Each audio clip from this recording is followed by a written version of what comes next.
Well, as promised, I thought we'd do a review of the exam, and we'll talk about how that went. Now, I've just finished marking, and I think we've all learned one thing from this experience, and that is that online classes don't work. This is not working. Scores weren't where I wanted them to be. My first class that I marked was A, my split class, and it was pretty good. Made me think that maybe the exam was too easy. I was optimistic. I thought, oh, okay, this is good. We're getting sort of 70 plus, up to low 90s. I thought, this is pretty decent, because that's not what I would consider a particularly gifted class. I mean, this is not a class that excels. So I thought, okay, cool. But as I went on through the other classes, the scores got worse and worse, lower and lower. The worst one I got was 14%. 14%. I mean, in one part we've got multiple choice questions of A or B, and somebody wrote D as an answer. I mean, this is the sort of thing we were up against. It was pretty poor. So I'm going to go through it quickly. What went wrong, what the answer should have been, how I marked it. Now, the eagle-eyed among you will realise that I don't know if any of you actually bothered to do.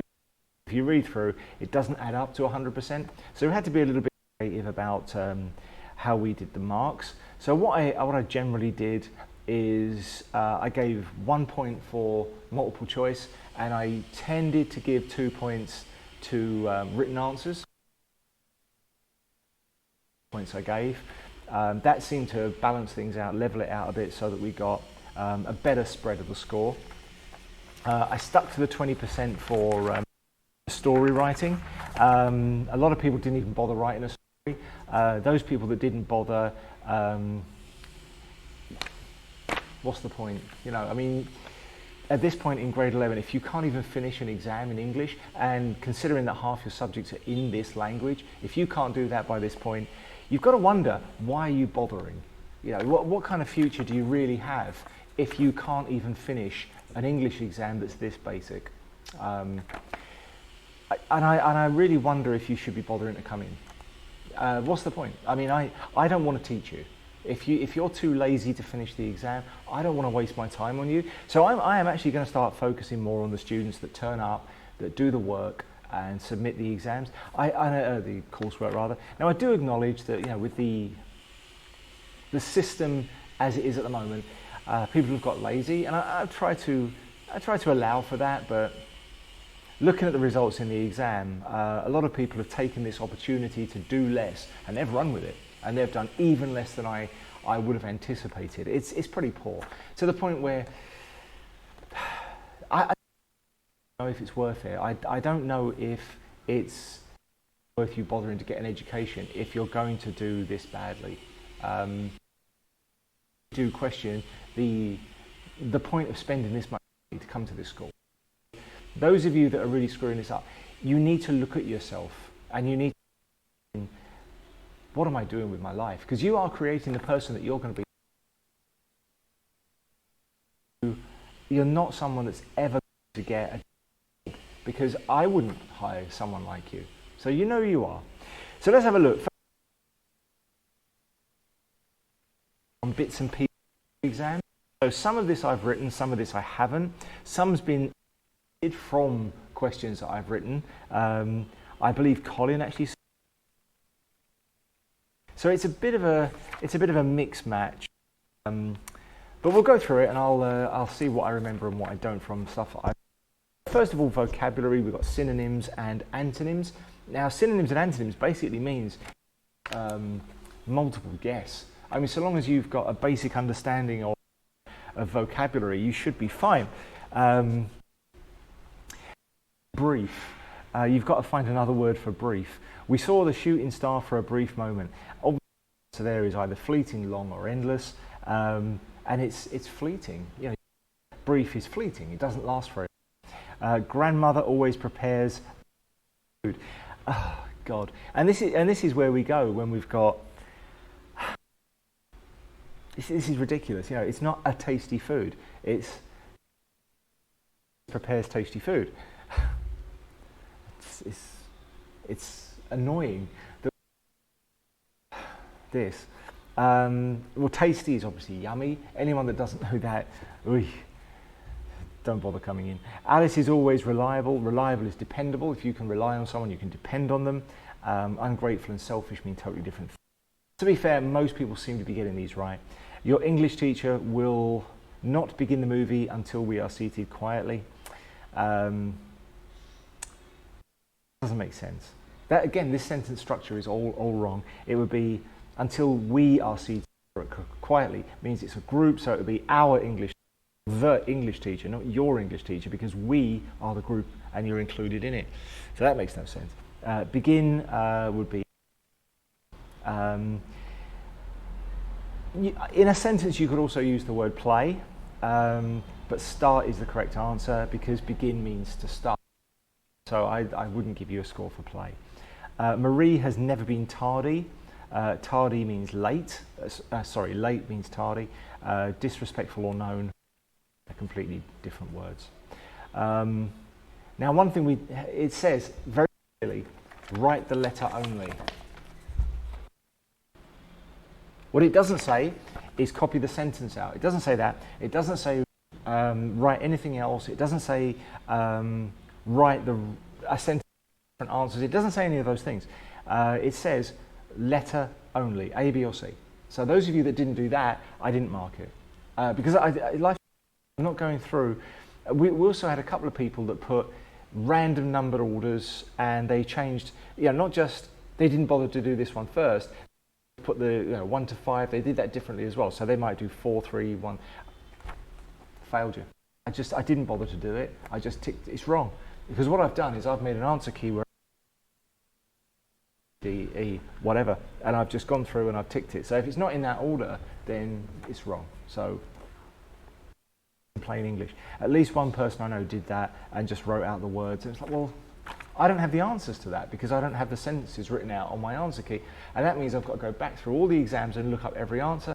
Frankly, I'm not going to do it because you made the mistake. So the person who did that, you just got marked wrong. What is an antonym of revealed? Obscured. To opposite of revealing something is to obscure it. Moving on. What is the closest antonym of submissive? Dominant. Unassertive. Closest antonym of awkward would be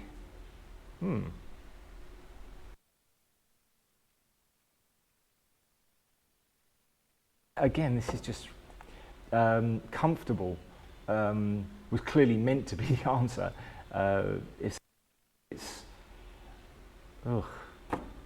Yeah, I guess convenient would have been the answer there. What is the closest antonym of cheer up? Dishearten would be the answer to that one. What is the closest antonym of stiffens? Would be relaxation. This is again, this is where you've got somebody editing it, and this is why we have English teachers writing these exams so correctly. And now they've changed that, and now it's not done correctly anymore. So but it's the way it is. And most people's answers weren't in line with this anyway. Choose the correct word to match the definition and write only the letter on your answer sheet. Excessive pride. Yeah, there was actually another really strange one here, but we'll get to that. Excessive pride in or is vanity. You're vain if you worry about yourself too much. Diligent and hardworking is industrious, not industrious or ridiculous. Ridiculous would be getting this wrong. To be confusing, upsetting or embarrassing is disconcerting. Yeah, it's actually correct. People with power and or knowledge to do something are the authorities, although I would question that after years. Continues on or does not stop is persists. Nothing else is the right answer there. Those ones are the way it is. So that's those three I wanted to see, A, B or C, in the correct order, in the correct layout. Some of you made a real mess of this. Some of you did it across the paper, so I had to go looking for different answers. Some of you did 1, 2, 3, 4, 5. Others did 1, 2, 3, 4. Oh God. If I could find it, I would have marked that correct. But if you made it so difficult, I couldn't follow it. I didn't go to a lot of effort. It needs to be laid out so I can find it. I don't agree with this. I think the answers should be written on the sheet. The reason they didn't is so that it matches national exams, which makes no sense. It makes no sense. We're using twice as much paper. We print everybody a question sheet, and now we also have to print everybody an answer sheet. It's more expensive, it's more wasteful, it's ridiculous. We don't agree with this, but this is how it is for now, so I expect you to be accommodating. We're not going to go. So grammar, direct and indirect speech. So direct and indirect speech, rewrite the following sentences, changing them from direct to indirect speech. 2 points each. I would have given you 2 points each for these. Now there are ways that you could get this wrong or right. There are multiple correct answers. Colin said, do you know what indirect speech is? Again, that's actually not even a proper sentence. It should be Colin asked, do you know what? So anyway, Colin said to us, do you know what indirect speech is, I guess. Asked the student if he knew what indirect speech would be a better answer. Anybody putting quotation marks on their answer would of course got them all completely wrong. And generally, if you just took the quotation marks out, I would again mark you, because you haven't understood that you need to change the tone of the sentence. Exactly is reported speech, asked the student. So I'd say the student asked what exactly reported speech is, would be the best answer. There were variations. I would have got the points if I could have given them to you. If you got close, and I could see that you were pretty much there, I would have given you half marks. Jack said you should have done more review. Jack told us that we should have done more review. Jack said that you should review. Now I did a review video, basically where I broke this down and said, use that in a sentence. Some people put that in the wrong place, like Colin said that, do you know what indirect speech is? That makes no sense. That wouldn't work. But some people tried to add that to every sentence, thinking that was the magic bullet. I hope you're feeling ready for the exam, said Daisy. Daisy said that she hopes we're feeling ready for the exam. Tina asked what was it that Daisy said. You could just say it like that. Tina asked what was that Daisy said. Something on those lines, but take the quotation marks out. So those are pretty straightforward. Then we start the opposite way round. I need to see proper grammar for this to get you the full point. So I need, well, again, you either should have watched the video. I need to see a comma.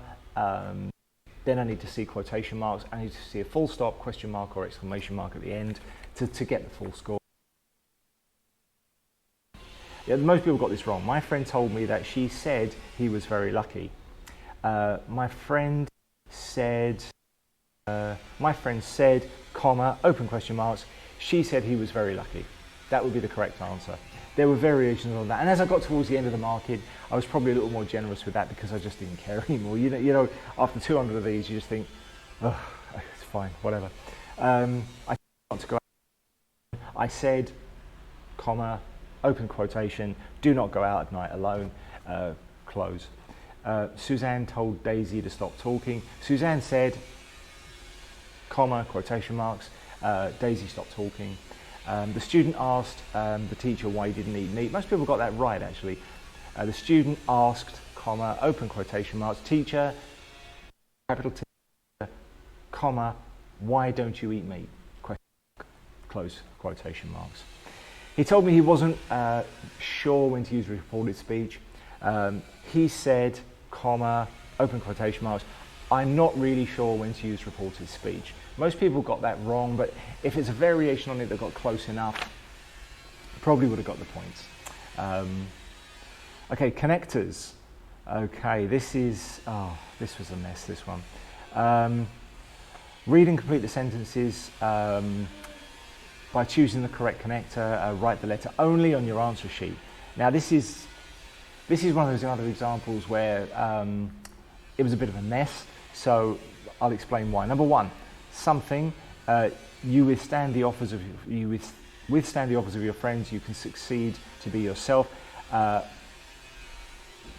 as long as, it should be so long as, you withstand the offers of your friends.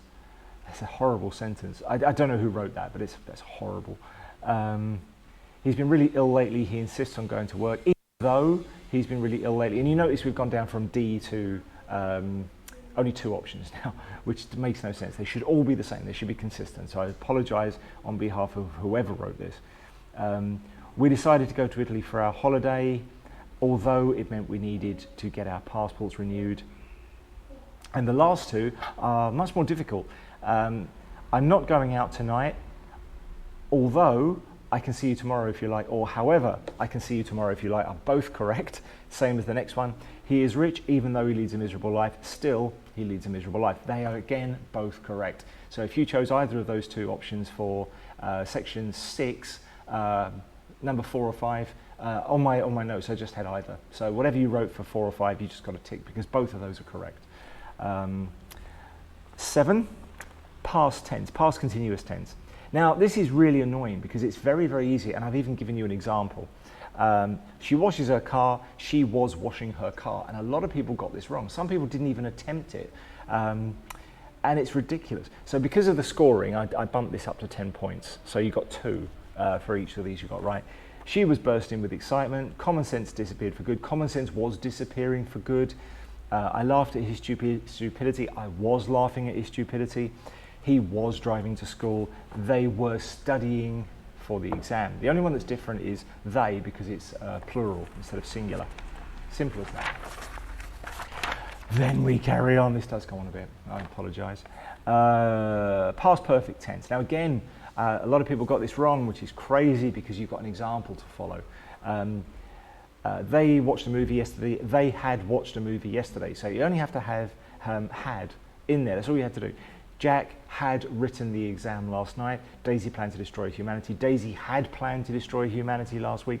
We had the car. Now this is an interesting one. We had the car for 2 weeks. You've got to. Before it broke down. Those are fine. Student had wallet. I didn't have any money because I had lost my wallet, or I hadn't had any money because I had lost my wallet. You could have changed that around, I would have accepted it, but the first one was correct. Main and subordinate clauses. Identify the main and subordinate clause of the following sentences. Write your answer on the sheet, 1 point each. Now this was a bit confusing. Most people struggle with this a little bit. This is another one people struggle with because the instruction here is identify the main and subordinate clauses of the following sentences, and it doesn't actually want you to do that. It wants you to find the main clause for the first 2 and then the subordinate clause for the next 3. So again, not a great way to write out the question, but having said that, at your level of English you should be able to read this and figure it out for yourselves. And if you can't, do I want you managing my company? The answer is no. I don't even want you on my till. If you can't figure this out and read this, then you've got a problem. Some people did get this wrong. Some people literally wrote out all the sentences. Now, and this was a mistake. Some people wrote the sentences out and then wrote out the main clause and the subordinate clause. But you don't get a point for that because you're not telling me that you can find the main clause or the subordinate clause. You're just breaking it into 2, and that's not what you're doing. A couple of people actually just wrote out the whole sentence.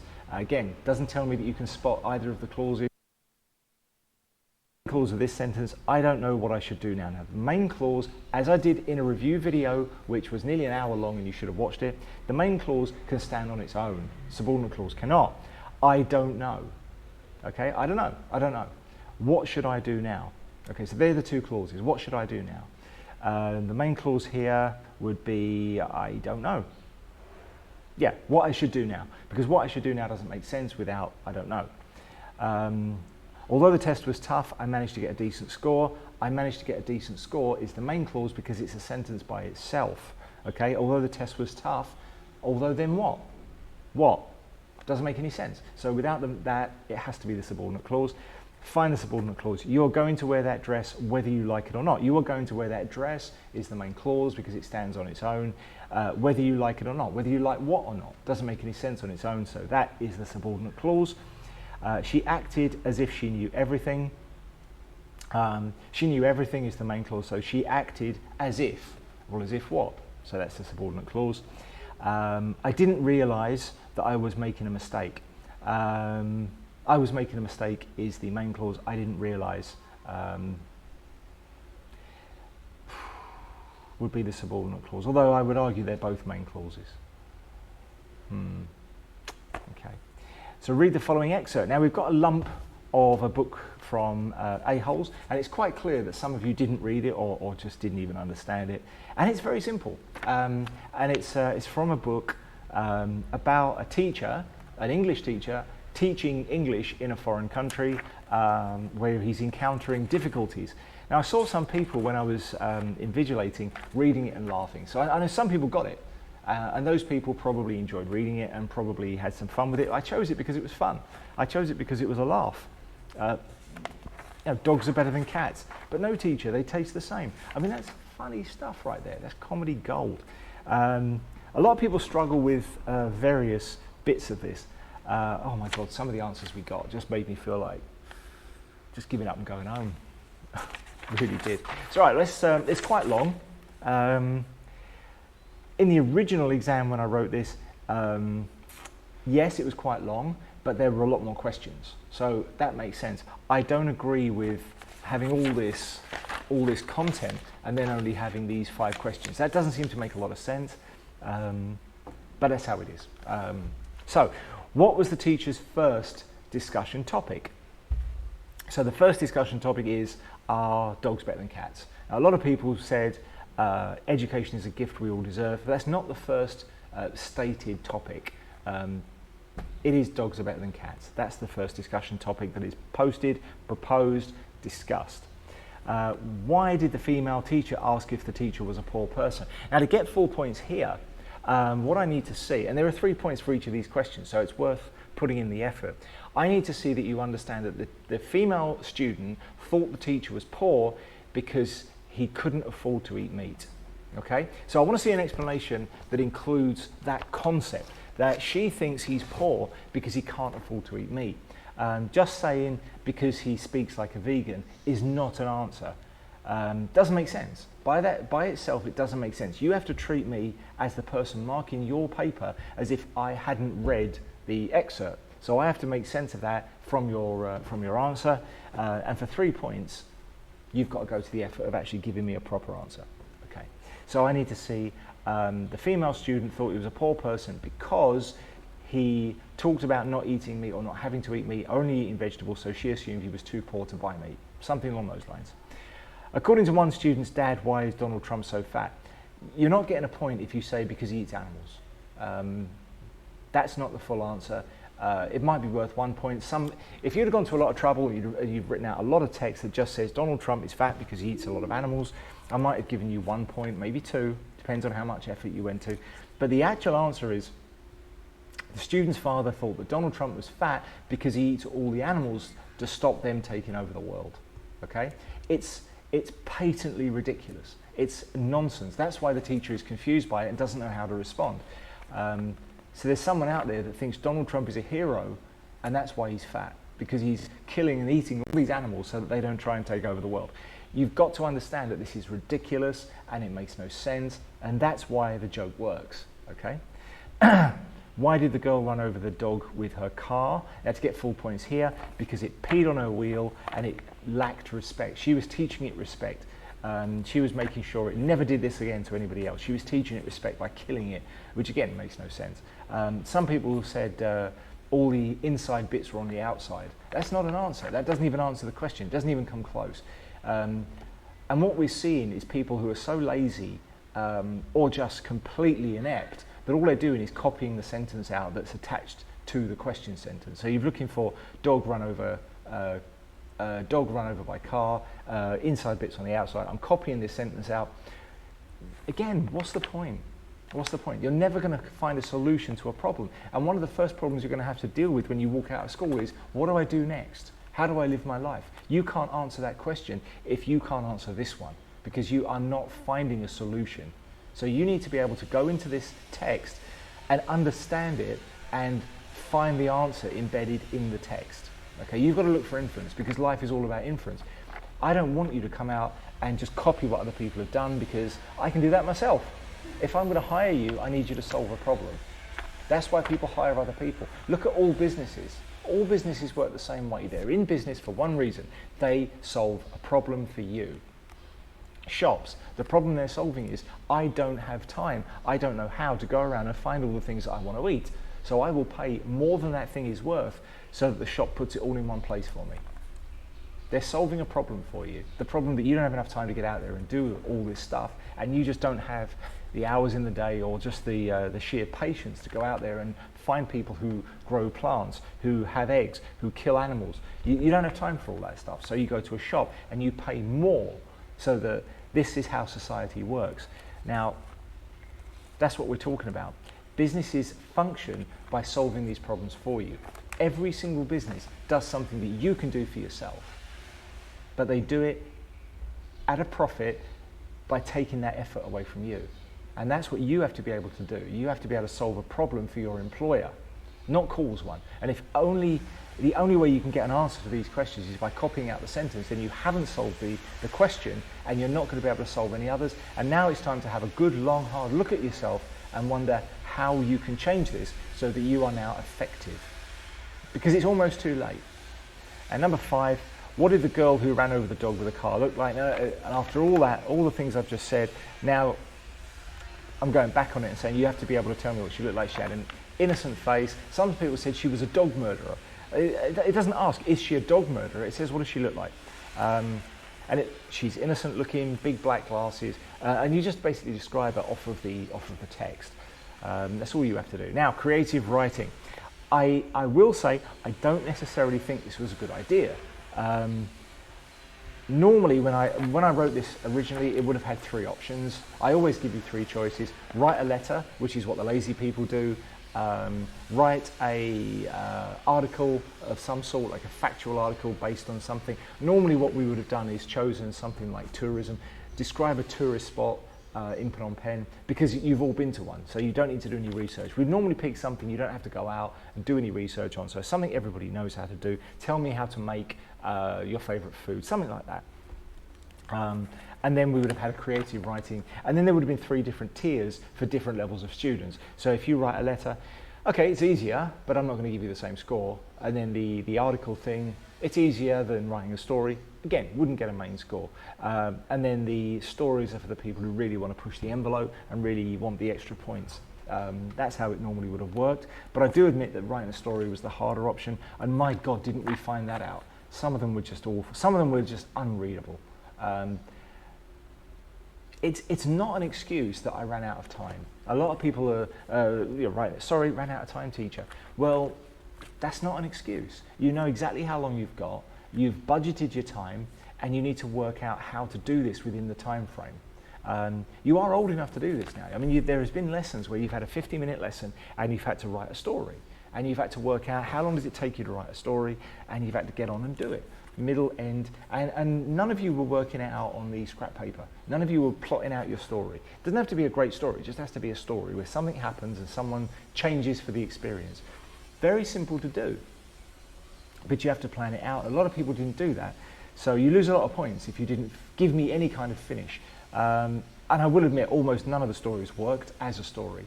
After reading 200 of those, my brain barely functioned, so I can't remember any of that. But yeah, length 200 to 250 words. You can't tell a story in 200 words. It's almost impossible. It has to have originality, depth, supporting evidence and examples. See, again, this makes no sense, but this would have been left over from where there was a choice to do other things and not just stick to this. Organizational structure, introduction, body, conclusion, paragraphs, conclusion, coherence. So again, that makes no sense unless you're writing a factual article. Varied sentence structure, grammar, word choices, correct word form. All right, fair enough. Mechanics, spelling, punctuation, capitalization. Normally what we do, little insider stuff here.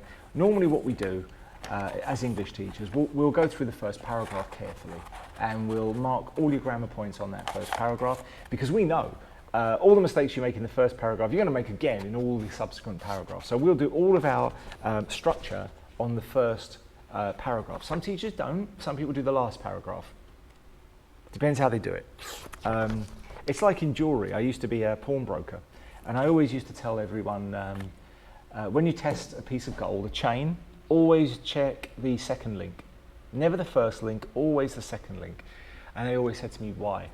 And why is the second link different from the first link? Well, the first link is often soldered for a start, and the first link is also the first thing a customer looks at to see if you've damaged his chain. Because we have to test them, so we have to file.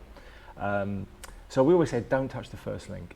But you always have to test it by filing a tiny bit of gold out and then dropping some acid in it, which will turn it usually a darker colour. The acid will burn it a dark colour. It'll polish out, but it burns it. So we always say, check the second link. And the staff I was training would always say to me, but why? Why always the second link?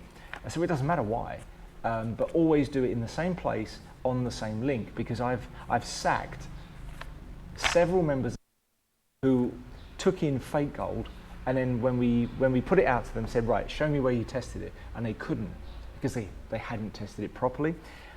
They would not have been sacked if they could have said, check the second link. And we would have gone, oh, okay, there it is, there's a mark. Yeah, I always check the second link. That means you wouldn't have lost your job, because in pawnbroking, we understand that there's an element. So if you take in some fake gold, so long as you tested it and the acid showed it being the right colour, then it's not your fault. I did that once. I tested a piece of gold and it tested and it was perfectly fine, so we took it in. And then when they didn't collect it and it was analysed, and it turned out it was actually silver but covered in gold plate, so it's fake. We didn't know that. There's no way to check that. We filed it, I tested it, it showed right. It wasn't until we drilled into it, because it weighed the wrong amount. It didn't seem quite right. So when we went into a full analysis of it, we took off all the weights. It was like a bangle and it had lots of things on it. Took all them off, and it still didn't feel quite right in our hand. So we checked it. It's silver. It was covered in gold plate. My fault. Well, it wasn't. That's the point. It wasn't really my fault. So always do it in the same place. So some teachers will always check the first paragraph. Some will check a middle one. Some will check a random paragraph. So you never know, but make sure your sentence structure is good, your spelling is good, all that kind of stuff. Basically, we're looking for stupid things like capital letters, full stops. If they're not there in all the sentences, you lose. Simple as that. I need to see those things there. So you can lose all of your mechanics points, 5 points. You'll lose all of those if you just haven't put in full stops. You can lose all of those in the first sentence. Yeah, if I don't see capital letters, if I don't see full stops, if I don't see commas, if I don't see quotation marks, you lose all of your mechanics points in the first paragraph. Then we've got grammar and vocabulary. If you've used the wrong word. Also, we scan through for stupid things like gimme or I wanna. If I see that in the text, you're losing all your points for it. If I see it inside the quotation marks, if a character says, I wanna go, that's fine. Anything that goes inside the quotation marks in a story is fair because characters speak like that. That's fine. If I see it in your, especially in a factual account, if I see that, you're done. Your grammar points are gone. Organisation and structure, let me tell you, none of you got that right. None of you. It was terrible. Length had to be at least 200 words. You can't tell a story 200 to 250, so I will acknowledge that that's not very achievable. Originality is a huge problem out here, as I'm sure that most of you will attest. I had one year, I wrote a story, and I had one in, and I said to him, did you write this or did you copy it? Oh, no, I wrote it, teacher. Oh, right, okay, did you? Here's a worksheet with your story as it was originally written 150 years ago. Yeah, I copied it, teacher. So I know you copied it. If it's too good, I know it's copied, especially in the lower grades. I know it's copied. Now, when I'm marking 200 of these, obviously, for one thing, you didn't have phones on you, so I wasn't going to bother going through and doing a Google search. So I'm not going to bother with that because I know that none of you had access to the internet, so you couldn't just copy and paste. Fair enough. And I know most of you plagiarized at least a couple of ideas, and that's fine. That's fine. That's just a lack of originality. But if you're copying K-pop, I'm not going to know. K-drama, I'm not going to know because I don't watch that stuff. So you probably would have got away with that. But on the other hand, it's very difficult for me to give you points for originality and depth. For for stories that are 200 words long. So I do acknowledge that this was pretty difficult to score. It is very difficult to score. We go through and basically we just have to say, what do we think this is worth out of 20? That's really what we do. We read through it very quickly, we scan through it, quickly take out the grammar points and then just look at it and think, what is this worth? And it's very, very subjective. There's no objectivity to marking a story. So I will say that it's very, very difficult to mark a story, which is why we don't like putting them in the exams. A letter is much better because there's a formal structure to a letter that you have to get right. You have to speak a certain way, you have to use formal English. That's very easy to judge. A story is almost impossible to judge. So I will acknowledge that was very, very hard to mark. Now, I didn't keep a copy of people's scores. Some years I did, some years I photographed them and went through, but that was way back in the good old days where I only had 100 students. Now I've got 200, so I just don't have time for it. So I didn't keep them. In some classes, A did very well. My A class did very, very well. My B class, not as well, which surprised me because they're both part-time classes. I didn't think I was going to see much of a difference. Then when the classes from upstairs, wow, it was, standards collapsed. They didn't just fall, they plummeted. We were seeing 14%, I was seeing a lot of fails. Not a lot, I mean, apparently in grade 10, failure rates were really high, way above 50%. Failure rates in grade 11, I would say probably about 5%. It was that good. So most people getting 50 plus. Now, those of you that have actually been awake through semester 1 will realize that I'm a pretty generous marker. As long as you're actually returning the work, you get a score. And if the work is done pretty well, I try to give you a score. Where there's 3 points, if I can give you 1 point, I will. If I can give you 2, even better. I will try to give you a score. So if you've done the work, you will get something. If you haven't done the work, obviously you will get nothing. But I'm a pretty generous marker. If someone was hovering around the 48, 49, what I will do is I will go back and I will see if I can find a couple of points. I won't give you 2 points just to mark you up, but I might go back and say, well, maybe I could reevaluate this answer. Maybe I could look at the story again and give it just an extra couple of points. I will go back and I'll reevaluate. So those of you that were drifting around the sort of 45 mark may have benefited from my good nature. Let's just put it that way. But there were some people I can't help. If you're in the 30s, I can't help you. Yeah, that's your own fault. And it is on you because I've given you a 17-page review book. It was an easy exam. I didn't know until honestly, until I was in the exam with you, I did not know. When I opened it up and read through and found, oh, it's my old exam, great. That was good because now I know, you know, it's good, it's fine, it's achievable. It was written by me. It's only focusing on the stuff that we've covered. It was fine. I did 2 videos on reviews before where I covered all the key stuff and I went right the way through it, and I told you the easiest ways to remember it, subordinate and main clauses. I showed you how to use those, so those points were easy to find.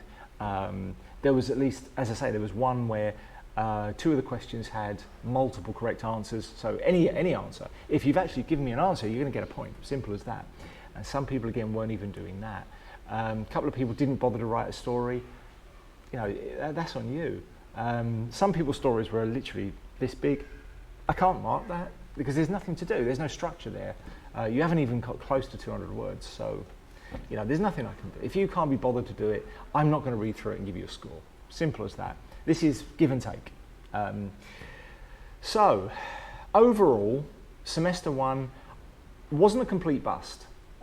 Going through it, I think you all know that you need to turn up in class, you need to come to school, you need to be around people. There needs to be natural, healthy competition. What we've found with this online plus classes, which don't work, and this has been proved all around the world, it doesn't work. What we've found is that the lazy, low achievers have become lazier and have become lower achievers. The good kids at the top of the class have dropped, but not as badly. They're still working to stay at the top of the class. The lazy ones have become lazier and they've fallen further. That's what we're seeing. The exam has been dumbed down even further to make it so that we fail fewer students. Grade 10 was a lot worse. Grade 11 I think was pretty easy. I don't think any of you should have failed. So those of you that did, you've only got yourselves to blame. Now in this grade, in grade 11, very few people did fail. So those of you that did, it's on you. It's not my fault. It's not the fault of the person sat next to you. It's your fault. Now I saw a couple of people cheating. Now I wasn't in the class, so I can't dock you points for it. But when you're all getting, because I get them out in the same order. Some teachers put them back in alphabetical order. Some teachers don't. So I get them out and I lay out 4 or 5, and they're all getting the same wrong answers in the same order. So I know you're cheating. But if you're going to cheat, and I had this going on in one of my classes I was invigilating. I actually caught someone cheating. I went to the back, and these were students that I taught last year, and they were students I really like. I had them as friends on Facebook before Facebook cut me off, and they would send me emails asking me for advice on things, and this was one of the students that I actually really liked. And I went to the back, and he gave me this sheepish look, and there on his desk were 2 note papers. And I know I'd only given him 1, and I checked, it wasn't ripped in half. I thought, oh, great, because I could see them talking. They were looking at each other, and they're looking at me nervously and looking up. So I know they're cheating. So I go down there and I find papers. So I pick up the paper and I'm thinking, I'm going to have to take 50 points off. I'm going to have to, because he's cheating. They're passing it. This was maths, I think. They're passing on the answers. I'm going to have to nail this student. I hate doing it, but I'm going to have to. And I looked down, and the only thing written on the note paper was, I don't know anything, with swear words attached. And that was it. He's been asking, oh, how do I answer this? And someone's passed him a note that says, I don't know. I don't know this either. So they've been trying to cheat off each other, and the whole back row of that exam were trying to cheat off each other, and none of them knew the answers. So what's the bloody point? You know, and I guarantee you, in every class, we get 1 or 2 flyers, either really good or really bad, and the had a slightly higher standard. G had a much lower standard, but everybody was getting the same score because there's no competition among the rest of the students, and you're all cheating, you're all copying each other. So we end up with this pool where everybody in the class gets a terrible score. So you really have to learn to rely on yourself, and you really need to strike out and just really get out there and do it for yourselves. Rely on cheating off of the person next to you, because he hasn't got a clue any more than you have. Anyone that would cheat is wasting their own time. You really are. So stop with that crap. It doesn't work. So that's an analysis of the exam as I saw it. I think it was pretty easy. Most people passed without any problems. But I would say we're getting very, very easy on these exams. So if you're passing this exam with a sort of 50 or 60, you really need to question whether you did enough work, because you should have easily breezed through at 75. When I write an exam, I aim for 70% average. So 70 to 75% average is my target, because then the good kids get up to way better scores, and most people will get through with a 50, and there'll be a couple of failures, but those people deserve those fail. So 70 to 75% is where we actually aim for as an average score. This time I reckon the average score was about 60. And I also think this exam was easier than it normally is. So that's not good. So we are seeing a downward trend, a cycle towards the negative. Those people that failed, you've got to look at yourself. You've got to start doing the work. And I know when I was doing the E-grades, all I was writing constantly was, got to turn up in class, got to do the assignments. I go through looking for your homeworks, and it's a list of 10 things. All you do is give me those 10 things. And classes, only a third of the people even bother to return the homeworks. So, of course, everyone gets 0. So there you go. So, not as bad as it could have been, not as good as it should have been. It's got to get better. So, there we go.